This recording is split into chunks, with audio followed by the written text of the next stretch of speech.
So as I said, I wish I had the voice of Jagjit Singh to say, "Hosh walon ko khabar kya, bekhudi kya cheez hai." You will remember her in Sarfarosh with Amir Khan and Nasiruddin Shah.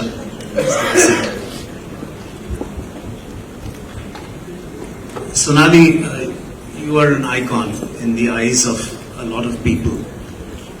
First, as a career woman who made theatre,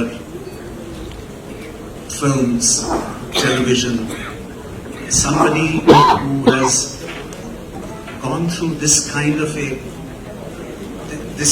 a journey, to have suddenly been detected with a life-threatening situation, your career being at stake, and then emerging out of it and becoming a champion protagonist for it, obviously raises certain questions in the minds of a lot of us who are from the medical world. First of all, would it be intrusive on my part to ask you, how were you diagnosed? Where were you diagnosed? How did you get to know? Because from you, these lessons will go to a large number of people. First of all, good afternoon, everybody. It's a pleasure to be here. Dr. Patkar, and Dr. Agarwal, they've been strong pillars in this journey of mine, and somewhere have been part of the beginning of this phase of my life, I would say, because it is a different phase. And my husband and me joke, we say BC and AC, that's before cancer and after cancer. It's like a different lifetime. Like you said, that I don't think I'm a champion in the sense of kind of trying to. My voice is much softer than what was going on before. I'm not earlier. Sorry about that. I can't really shout so much, but you were right about it, that we need to demand. And what happened was that I did not look at what was happening to me and did not ask too many questions as I should have. Couple of points to that. Probably it comes from the fact that as women, without knowing, in the subconscious, we are all taught Sahin Shakti bahut achhi baat hoti hai. So you're taught that, you know what, be tough, bear the pain. You have to bear a child, bear the pain. We are all being told that somewhere. So you kind of internalize that, and you're always thinking that, you know what, I can bear the pain and you can go on. And I kept telling myself that I'm putting in an 18-hour day. So obviously I'm fine, I'm not dying, but I was. And then I look back and I say, how did I do that? So then the question was that, why did I put up with this pain? What was I waiting for me to collapse? To understand what my body was trying to tell me. So it comes down to that the body was sending me signals. I was not looking at it as I should have looked at it. Half of the time we say that, yeah, but I have told my doctor, so it should be okay. But we forget doctors are human beings too, and they're looking at, especially in our country, the kind of patients they're looking at and the kind of numbers they're looking at. It's really not possible for them, to blame everything on doctors and say, why did they not? I mean, how can they? It's my own body which was telling me and I did not listen to it, so why expect somebody else to? So I think we're already putting on a lot of burden where doctors are concerned. So that's where it started for me, not listening to the signals. Went in for what will you call it, a TCRE procedure, because these are the medical terms that I know of, and which here, this room, people will understand.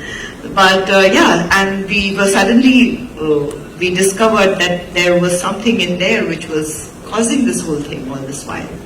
And we came out of there, and then we discovered that it was not just there, it was all over. It was spreading really fast, and it had spread to a lot of areas, and basically it was the fourth stage. So I don't know how I had pulled it off till then, but that was the shocker.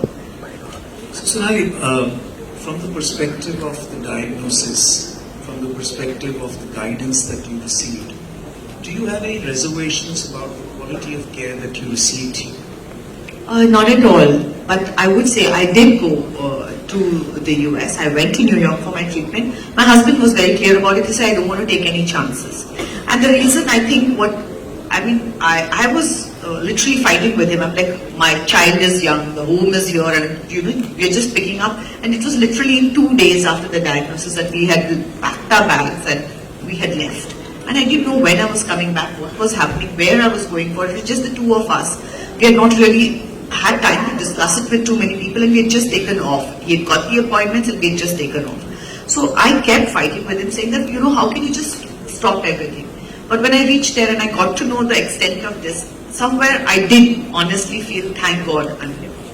I think that comes from the fact that there are a lot of things that now in hindsight I look at, and it was probably an instinct, but where he came from, and as he explains it to me, he said that, I know we would have got great care here, and touch wood, we have the means to, and the connections to, and the relationships where we could tap on people, but the fact remains that we went to a place where this is what they dealt with. The only disease they dealt with was this. So his logic was that if for so many years they're only dealing with cancer and its various types of cancers, so much so that the place that I went to, the entire building was dedicated to just these type of cancers. That means there has to be something in which, when you're obviously doing it constantly for so many hours, there's definitely going to be more data that's collected, there's going to be more intuition that is going to be there. He said, you were at a stage where I did not want to take a chance on this. And in his words, what he said was that I would rather say that, I overthought it and I overreacted, rather than later on feel that I should have done it. He said, I did not want to take that chance. And that was the reason why we went there. So, no offense and nothing. No, not at all. What I was leading to is that in your mind's eye and in your husband's eye, it was the outcome that was probably higher in that particular hospital, maybe because of super specialization. So to you and to your husband, decision making was based not because you didn't receive the right care or would not have got the right care, but because you felt that the outcomes there, being super specialized in that particular area and having that expertise, were high. So to you, I would say that if outcome I was is at an important. Yes, absolutely. I would say that if I was at an earlier stage, I would have definitely not gone, because I knew we could be dealing with it. But when you were at a stage where it was like, we don't know where this is going to go next, then you didn't want to take a chance on the outcome. So if you were to give a message to the public, how important do you think is the determinant of quality and outcome, ultimately to what you decide to do with the treatment that you're going to receive? One part is, of course, cost, which you just yourself mentioned that you were in a position to be able to afford the cost. But my point is, other than the cost, is the assurance of getting a better outcome a determinant? Absolutely, it is, because people put in their life savings to get that outcome. So anybody who can is going to try and do that. Education and health are two areas where you're really not looking at profits. You're going to put in spite of, even if you have less to eat, you're going to put in that education for your children and healthcare for your family is something that you are going to put in your money on. When you say saving for the rainy day, these are the rainy days that you're saving for. Just sorry to interrupt you. Yeah. Do you have a medical insurance? But not the one now that you can use abroad. But you do have. But I do say that we need to have the insurance, and that is what takes us through. And what Arnav was saying is true. My father is a government servant, and CGHS plays a very important role in our family. So insurance is important, and I think in a talk that I had when I came back also, I said that medical insurance is important. Half the time we think this is not going to happen to me. It's for somebody else, and then when it happens is then you realize that no, it can happen to anybody, and you need to be prepared. So this is something that we do need to do. Sorry, I lost my train of thought on that, but... No, I want you to keep on in this train of thought. Okay. So tell me, how is this that in a country, the driver of the car is insured compulsorily, but the driver is not? Well, I think the employer should have the insurance for the driver also. So suppose you are the driver or I am the driver. Our car by law is insured. But We cannot drive on a vehicle so on the road. asking me that But by the law government should says there be nothing. Our insurance? regulation says nothing that you and I should be covered by insurance. So maybe this is the right thing that what he's saying. Maybe this is the voice that should be spoken about. So please. And and we should be discussing. But having said that, there are a lot of things here that as a layman I still don't know, because it's a subject that is definitely, first of all, medical terms frighten you. The moment you hear them, I start feeling what is happening, and as start palpitating just hearing the terms. And it is a disease that is scary, no doubt about it. But you know, it is not a disease that can be diagnosed very easily. So what I'm understanding, and which obviously here it's a room full of doctors, and I can't believe I'm sitting here and saying what I'm saying. I mean, I'm talking about it, but I don't know the medical terms of it, and I don't know how you will arrive at the thing. But because I went through it, my journey has been that eventually, what I have understood, and to put it down in layman terms, is that early detection is what is the most important thing where this disease is concerned. Because medicine is at a stage where if you detect it early, there needn't be such invasive treatments that we have to go through. Because sometimes, right now, I think the disease is somewhat less scarier than the treatment that you go through. The treatment is actually more frightening and more painful. You feel that sometimes. So, early detection, I think, is what is the most important thing. Had I detected it early, there were more chances. It would cost me less. I would go through less painful treatments. I would have more options in where the treatment was concerned also. So, for me, I didn't know this disease was so prevalent because nobody talks about it. When it happened to me, I realized in my family how many people had it and had not spoken about it. And I was like, I wish I knew. I wouldn't have thought that, oh, this is never going to happen to me. So, when I put the post out on my social media, because I was doing some work, I did not want any kind of a gossip around it, and my son, you know, children are much more tech savvy. I didn't want him hearing and reading something wrong. So I wanted to put out my story myself. So when I put it out, the response that I got was what was shocking for me. Because there were people from all stratas of society writing in to me saying, this is what happened to my aunt, to my grandmother, to my son, to my mom, you know, everybody. And there was no like a niche in society. Every strata of society they were writing in from, and they were discussing it. And suddenly I said, oh, but if this has been so prevalent, why had I not heard of it? And I never knew that this could happen, that it is so rampant. I know we all say that today the pollution, the toxins and etc. Of course they must be affecting it, and they are there. But cancer is something that's been there for the longest time. Probably it was not diagnosed as often. But then so many stories you hear when they talk about their grandmothers and their grandaunts getting it, surviving it or not surviving it, either ways. So obviously it's been around for a long time. Probably it's getting diagnosed better now. But what I realized was that this was something that they were all holding on to, and nobody shared it in their own families. Like there was a mother who told me that, my son went through it. I did not share it with my own mother because, we kept it hidden. We said it was asthma. I was like, what? Why would you do that? And it's like, no, how can you share this with people? I'm like, why would you not share it with people? What I realized by sharing was that first I heard that I was not alone. That this was not so unique, I was not so special that only I got cancer.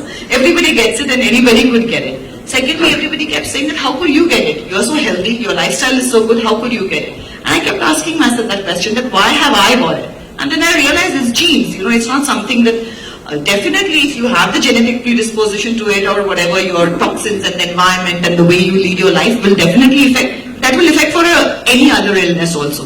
Leading a healthy life is a basic thing for any sort of disease, not just for cancer. So other than that, I realized that I was not alone, that there were a lot of people out there who were not talking about it. So the next post was to thank people for sharing their stories, because it made me feel less alone. It made me feel like part of a community. And then the stories, what I started putting out was more of saying, thank you for sharing, and the fact that, why are we not talking about it? Because what I found when I shared it was that I got a lot of love. I got so much of love that I didn't know I had so much of love. I didn't know so many people cared about me. So that was one thing that I realized, and I thought that was a great thing to realize. Even if I died, at least I would have died knowing that I was loved so much. It was a great way to go there. Thankfully I haven't, but yes.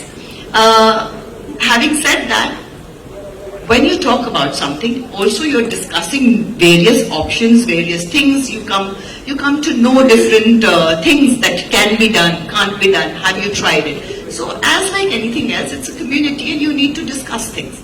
And what I realized when I came back was that we need to make it an open thing.